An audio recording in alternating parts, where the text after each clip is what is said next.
My Hero Academia ne manque pas de super vilains. Normal, vous me direz. Après tout, il s'agit d'un animé sur les super-héros et leur rôle dans la société. Mais s'il y en a un dont l'évolution m'intrigue très particulièrement, c'est Shigaraki. Shigaraki a longtemps été prédestiné à être le principal antagoniste de My Hero Academia.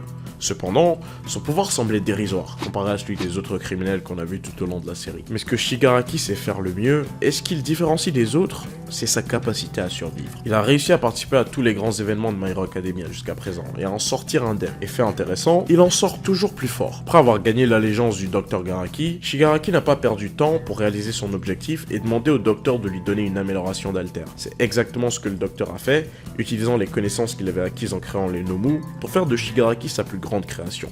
Cependant, Hawks ayant déjà infiltré son alliance à ce moment-là, les héros ont été informés de la prétendue amélioration secrète de Shigaraki. À ses débuts dans My Hero Academia, Tomura Shigaraki ne ressemblait à rien de plus qu'un vulgaire voyou très angoissé.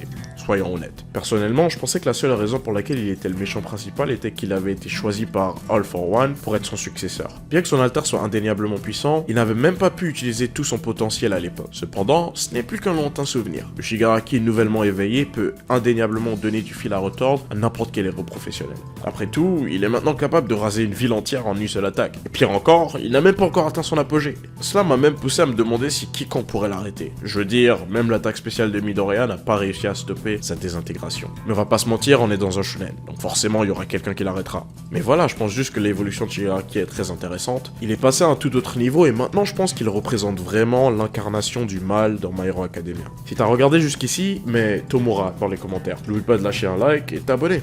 Allez, bye.